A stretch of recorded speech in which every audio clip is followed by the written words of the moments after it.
Hola de nuevo. Hoy estamos aquí para centrarnos en las unidades morfoestructurales del relieve peninsular. Sesión 7. Como es un poco larga, tratar todas las unidades morfoestructurales de la península ibérica, nos vamos a centrar en lo que es la meseta y los rebordes montañosos de la misma. Aún así, es un vídeo, pues bueno, que hay que tocar algunas cositas y puede que se vaya un poco más de duración de lo habitual. Pero bueno, vamos a ello y así no nos entretenemos tanto. Bueno, decíamos que el relieve de España, de la península ibérica, está organizado en torno a la gran meseta central. La meseta central, bueno, abarca prácticamente el 70% del territorio peninsular y se correspondería con las dos comunidades castellanas de toda la vida, Castilla y la Vieja, es decir, Castilla y León, y Castilla-La Mancha, Castilla la Nueva, con Madrid y Extremadura, ¿de acuerdo? Pero en torno a la meseta central, lo que tenemos son una serie de relieves periféricos que también los vamos a estudiar hoy, ¿de acuerdo? Que son estas franjas amarillas, que lo veremos. Y ya todo lo que haya más allá de la meseta y de estas franjas amarillas, que son cordilleras, le vamos a llamar los relieves exteriores de la meseta, que pueden ser depresiones o montañas, ¿de acuerdo? Pues venga, vamos a ver la meseta.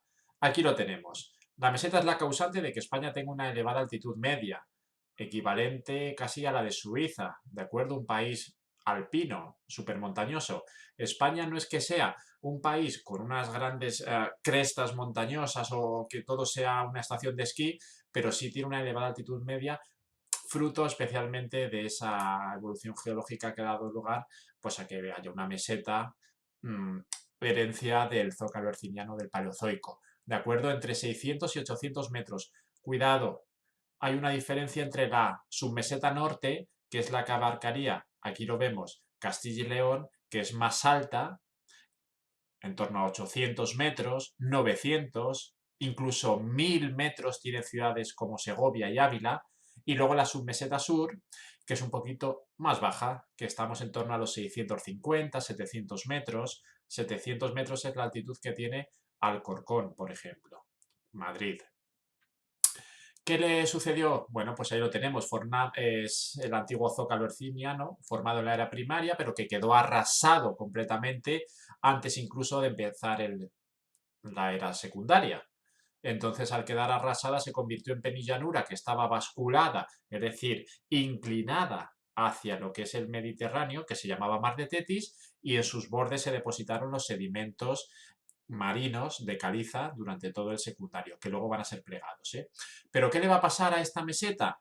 Aparte de eso, de la erosión que sufrió, pues que va a quedar deformada y que vamos a distinguir tres partes, que son las que vamos a estudiar con bastante atención, ¿vale? Para ver si no nos liamos.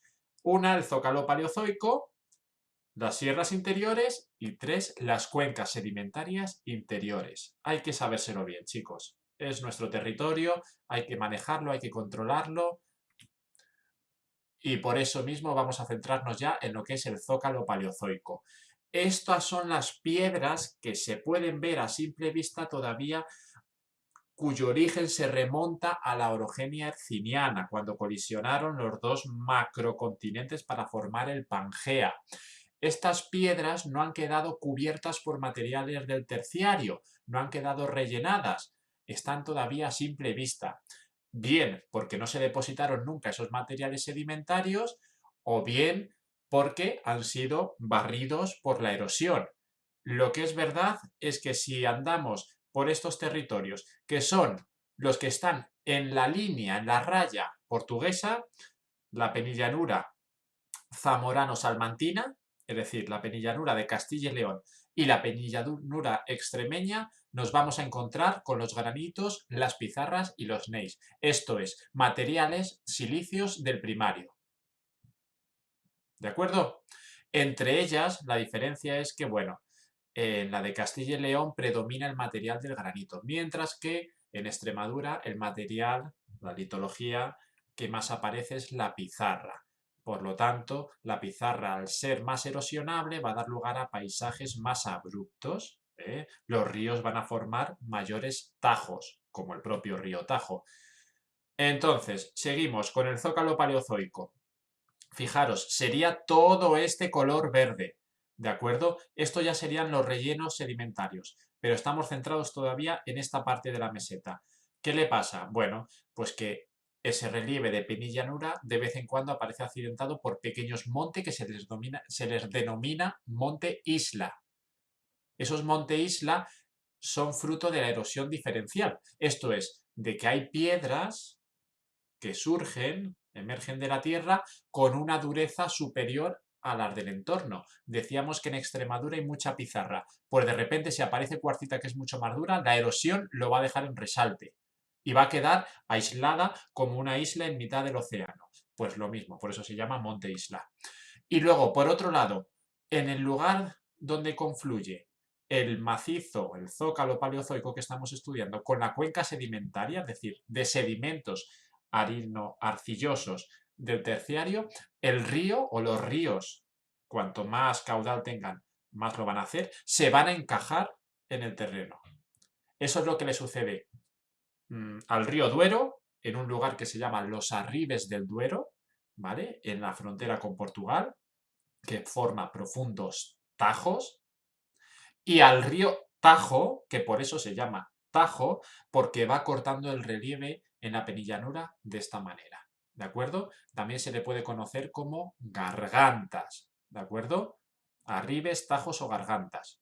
Bueno, después de abarcar esas penillanuras que están en la confluencia con Portugal, vamos a hablar de las sierras interiores. Las sierras interiores son aquellas, bueno, pues que fueron formadas en la era terciaria.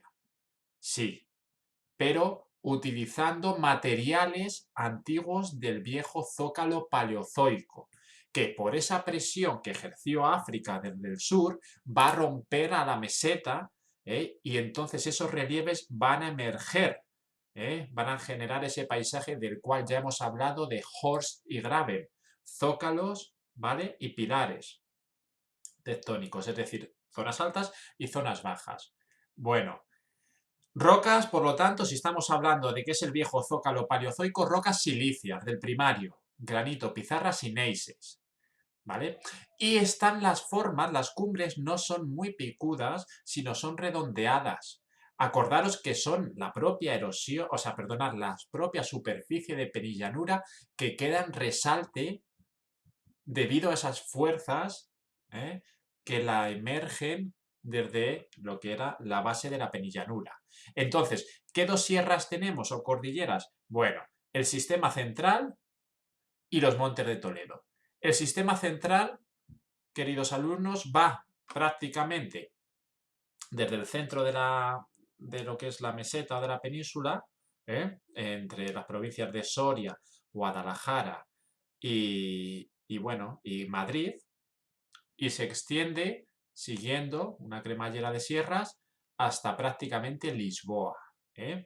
Entonces, se le denomina sistema porque hay zonas en las cuales, bueno, se conjugan depresiones bastante importantes que rompen la dinámica de la sierra, pero bueno, tenemos distintas sierras. Ya sabéis que una cordillera es un conjunto de sierras y una sierra, pues un conjunto de montañas, ¿de acuerdo? Y bueno, pues aquí las tenemos. Que os suenen, por favor. Es nuestro territorio, es lo que vemos prácticamente todos los días desde la ventana. Las más importantes en cuanto a la cercanía a Madrid, su importancia histórica de lugares de paso, Somosierra, Guadarrama. La más alta, Gredos, la más potente, ¿no? En espesor de montañas y en altura. Aquí en Gredos tenemos la montaña más alta, la montaña del Moro Almanzor, que llega casi hasta los 2.600 metros. Bueno, y ya llegaríamos a Portugal, como hemos dicho. Y luego tenemos una sierra un poquito más, bastante más pequeña en cuanto a la altitud y en sus dimensiones de longitud, de acuerdo, que son los Montes de Toledo. Los Montes de Toledo dividen las cuencas del río Tajo y la cuenca del río Guadiana, ¿de acuerdo? Se ubica entre las provincias de Toledo y Ciudad Real y está formada por un relieve de cuarcitas y pizarra. Y entonces entendemos que como la pizarra es muy blandita y la cuarcita muy dura, pues va a formar un relieve que se llama de erosión diferencial, un relieve apalachense. Bueno, Zócalo, sierras interiores, la última que nos queda por ver sería las cuencas sedimentarias interiores. ¿Qué es esto? Bueno, las cuencas sedimentarias interiores son rellenos sedimentarios, materiales sedimentarios, es decir, las piedras de las montañas que se erosionan y son empujadas por los ríos principalmente, aunque también por el viento y otros agentes erosivos, ¿de acuerdo? Van a rellenar esas cuencas internas que se hundieron cuando se levantaron las sierras interiores durante la orogenia alpina. El golpetazo que pega África desde el sur, hemos dicho que rompe la meseta y se generan zonas elevadas, pero también al mismo tiempo zonas hundidas. Estas zonas hundidas van a quedar, desde el mismo momento en el que se están levantando estas, van a verse rellenas y colmatadas de sedimentos. ¿De acuerdo? Al principio eran lagos internos, porque llovía y no tenía salida al mar. Pero una vez que esos lagos internos lograron salir al mar a través de las cuencas del Duero y del Tajo y del Guadiana, ¿de acuerdo? Pues esa naturaleza palustre de laguna ya desaparece y se forman pues lugares areno-arcillosos como los que veis cuando vais paseando por Madrid, ¿de acuerdo? Entonces, ¿qué más cositas en estos lugares? Pues bueno, lo que decíamos, rellenos con materiales sedimentarios y que también se alternan estratos o materiales sedimentarios blandos, arcillas y yesos, con materiales sedimentarios duros, las calizas. Aquí a lo mejor nos estamos metiendo y hablando más de la cuenta, pero las calizas de estos cuencas sedimentarias interiores no tienen un origen marino, sino lacustre. Esos lagos internos, chicos, forman esas capas de piedra caliza que van a ser muy resistentes a la erosión y que va a dar lugar a ese relieve de páramos y de campiñas. Por supuesto, si queremos ver los materiales viejos paleozoicos, no podemos quedarnos aquí en las cuencas interiores, tendríamos que irnos al Zócalo, del cual hemos hablado con anterioridad. Y aquí está lo que nos referíamos con los páramos. Lo vemos, son superficies planas y elevadas, muy llanos, con aspecto de montañas, una especie de meseta pero en pequeñito, ¿de acuerdo? ¿Por qué en algunos lugares aparece una zona ya hundida, un valle, en forma de U? Bueno, pues porque por aquí ha pasado un río que ha erosionado todo lo demás. ¿Por qué aquí permanece el páramo levantado? Bueno, pues porque conserva lo que es la tapa del pastel. Es la capa dura, es la caliza de esos antiguos lagos internos que hubo, ¿de acuerdo? Mientras dure esta capa de caliza de aquí arriba, todo este material está a salvo de la erosión. Una vez que desaparece el río en la lluvia, los torrentes acaban haciendo desaparecer estos páramos y formándose un relieve de campiña. Estos son los páramos propios de lugares como la Alcarria, si os suena, en Guadalajara y parte de Cuenca, o la Mesa de Ocaña, aquí entre Toledo y Madrid. ¿De acuerdo? Las campiñas, hemos dicho, bueno, cuando desaparece esa capa de calizas y se forma pues un paisaje de arenas y de arcillas, eso es lo que es una campiña. Llanuras bajas, un poquito onduladas, por las que se encajonan un poco los ríos y los arroyos. ¿Eh? Bueno, aquí se supone que habría páramos, pero que han sido erosionados. Y a veces encontramos con frecuencia cerros testigo, que son lugares en los cuales el antiguo páramo todavía queda, pero en forma de cerrito. Lo vemos aquí en esta imagen chiquitita, ¿de acuerdo? La capa de caliza ha logrado todavía resistir un poco más en esta parte y conserva la estructura de arenas y yesos por debajo. Una vez que ya desaparece esto, este cerro testigo también va a desaparecer. Es al fin y al cabo ese cerro testigo de un pasado en el cual todo este nivel estaba cubierto por páramos. El nivel del suelo llegaba por aquí. ¿De acuerdo? Las más importantes... Ah, bueno, otra cosa, decíamos, si aparece todavía la caliza es un cerro testigo. Si desaparece la caliza sería un otero. Las más importantes, las de los grandes ríos de la península, Tajo, Duero y Guadiana. Ahora sí, así, pasamos a los rebordes montañosos de la meseta. Nos hemos alejado de lo que es el interior de la meseta, ¿eh? Ahora nos metemos ya en lo que constituye el borde exterior. Aquí tenemos distintos tipos de relieve, ¿de acuerdo? A ver, que nos vamos un momentín. El macizo galaico-leonés, aquí arriba, cordillera cantábrica, arriba, sistema ibérico, todo el lateral y Sierra Morena en el sur. ¿Estos rebordes montañosos de dónde vienen? Pues ya lo sabemos porque lo hemos explicado en la evolución geológica. Pues en parte tienen doble origen. Por un lado, lo que es el macizo galaico y Sierra Morena eran antiguas partes. El mismo zócalo herciniano paleozoico, la penillanura, que debido a las presiones de la orogenia alpina se rompen y ese zócalo o esa parte se eleva, formando una pequeña pues, cordillera. Y luego, por otro lado, tenemos parte de la cordillera cantábrica y el sistema ibérico, que son simplemente los materiales marinos que se depositaron en ese borde durante millones de años y que luego en la orogenia alpina van a ser plegados por las fuerzas del planeta. Vamos a ello. Macizo galaico leonés. Esto es en Galicia, lo dice su nombre, y también en los Montes de León.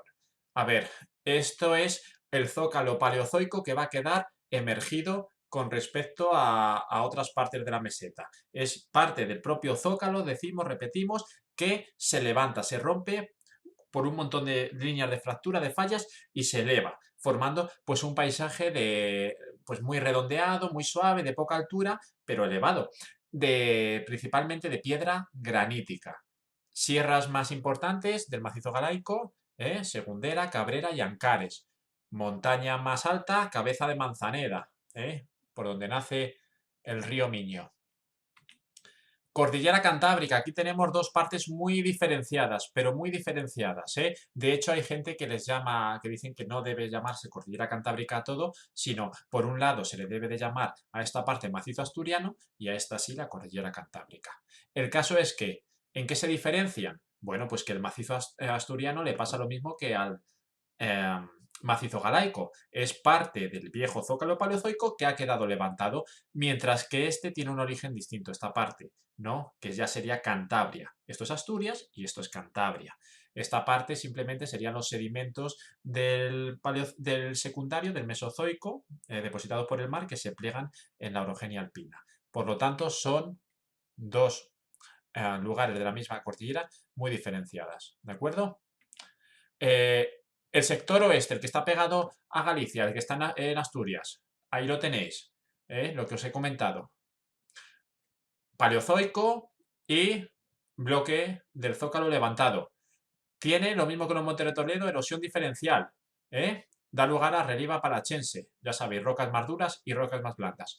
Y en el extremo oriental, nos vamos ya hacia la zona de Cantabria, pero sin llegar a Cantabria todavía, aparecen las únicas calizas viejas del Paleozoico, Y aparecen, ¿y de qué forma aparecen? Formando un paisaje descomunal, el Parque Nacional de los Picos de Europa, un paisaje en el cual emergen desde el mar y en solo 20 kilómetros unos montañones gigantescos que parecen llegar hasta la misma estratosfera en las lunes, en la luna, perdonad. Entonces, pasamos de 0 metros a casi 2700. Esos son los picos de Europa, ¿de acuerdo?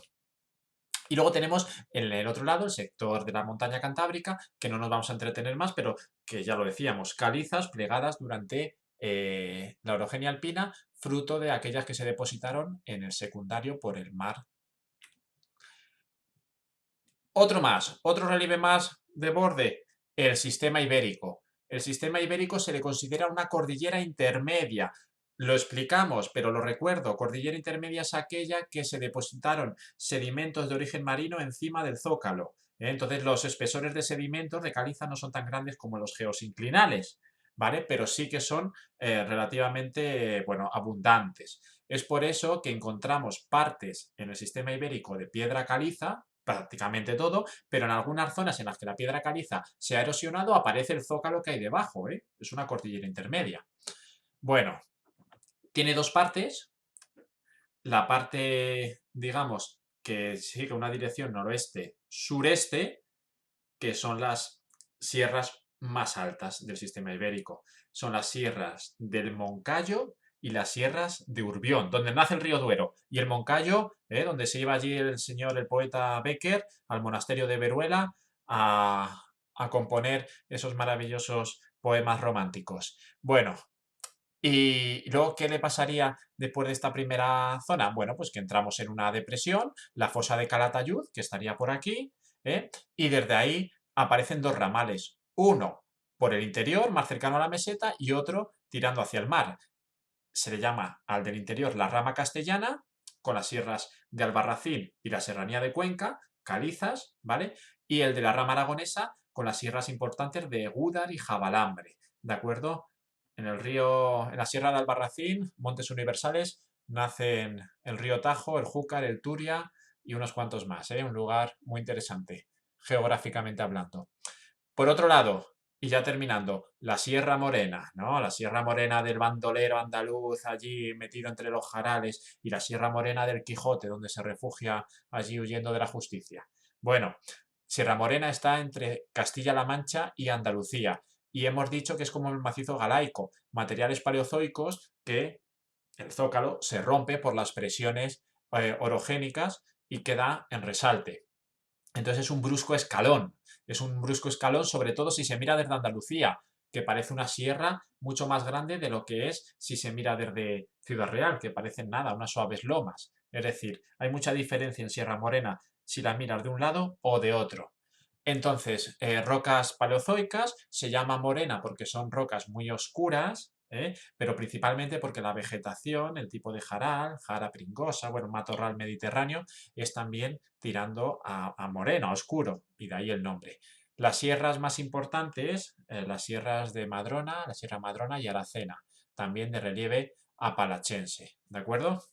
Y bueno, esto es todo. Ha sido un repaso un poquito rápido, pero espero que vayamos poquito a poco asimilando los contenidos porque creo que son necesarios y que creo que es muy bonito saber el origen geológico de todo lo que nos rodea, ¿no? Y saber un poquito más de las cosas. Bueno, pues un saludo y nos vemos en las siguientes clases.